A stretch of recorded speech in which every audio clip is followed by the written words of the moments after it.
everyone, and welcome back to another edition of the Daily 8 on the News 8 Live Desk. Phil Penarski here, bringing you the top 8 stories of the day. Happy Tuesday, everyone. We'll get you a look at your forecast and how you can have a say in a brand new sculpture coming to Grand Rapids in just a little bit. But we do begin today's show with news that broke earlier this morning.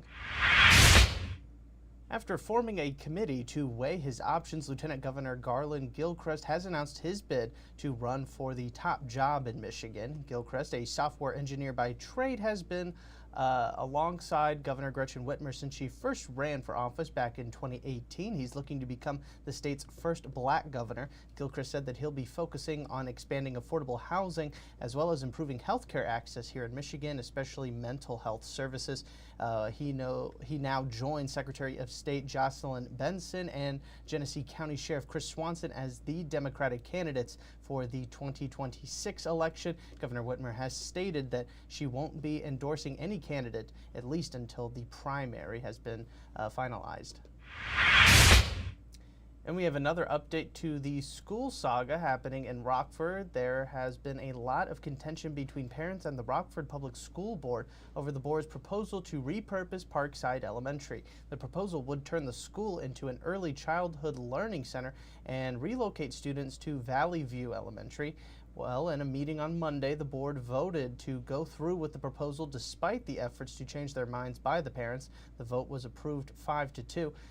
The school board cited low enrollment numbers for the decision. A strikingly similar outcome happened in Grand Haven as well regarding its move to repurpose the Mary A. White Elementary School. Monday's decision will go into effect at the start of the school year next fall.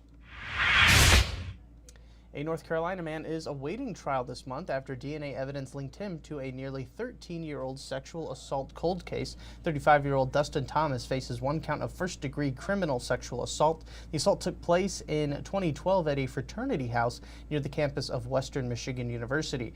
A 21-year-old female reported the assault to police at the time, but the rape kit was not tested until years later. The case was sent to the Kalamazoo Sexual Assault Kit Initiative in 2022 for re-examination, which led to Thomas's arrest. Since the initiative started in 2016, authorities have been able to process or start the process to some 200 cold case sexual assaults that occurred between 1976 and 2015. A pre-trial hearing for Thomas was held in Kalamazoo County on Monday.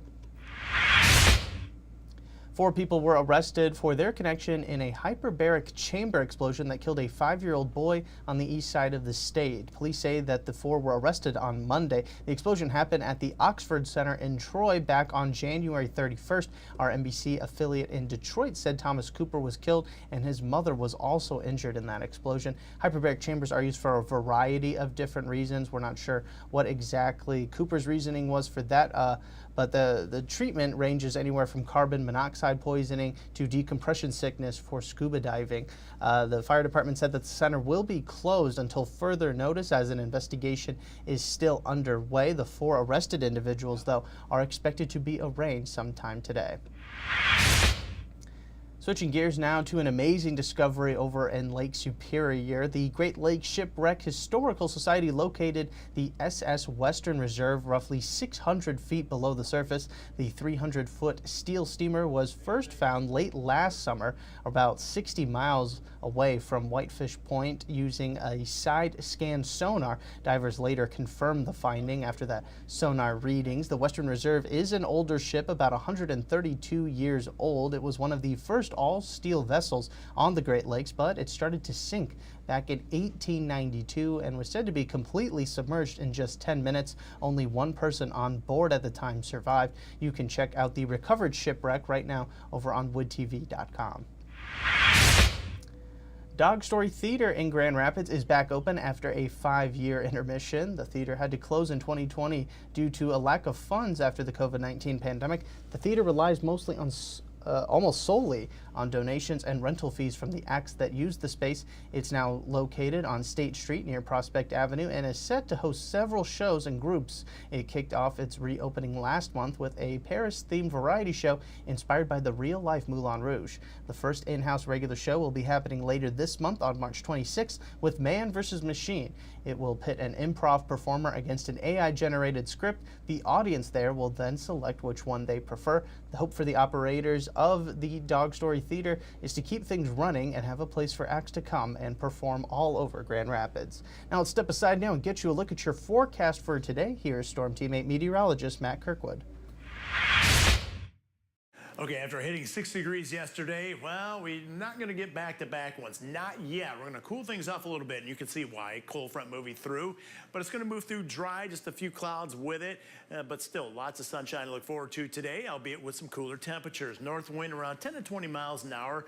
Sunset time at 7:44, and ought to be a beautiful sunset this evening. So this is what we're tracking. We're going to cool things off, but nothing particularly cold. And then it looks like some back-to-back days with much warmer temperatures. Friday and Saturday, and then windy conditions on Saturday. Good chance of showers and thunderstorms later Friday night and the first half of Saturday. Big storm system actually coming into the Great Lakes. Looks like later Friday into the early weekend, and eventually we'll be on the backside of it. Northerly winds going to kick in. Chance of some rain snow mix light. It'll be fairly light on Sunday, but certainly some cooler temperatures, and that's going to be the case as well for St. Patrick's Day.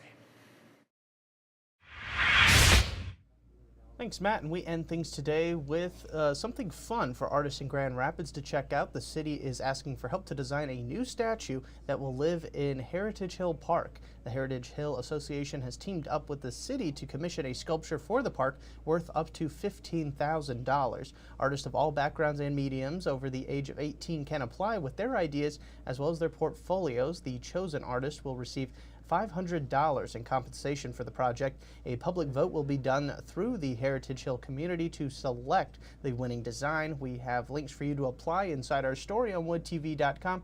You have until March 28th to do so, and the winning design will be announced on June 27th.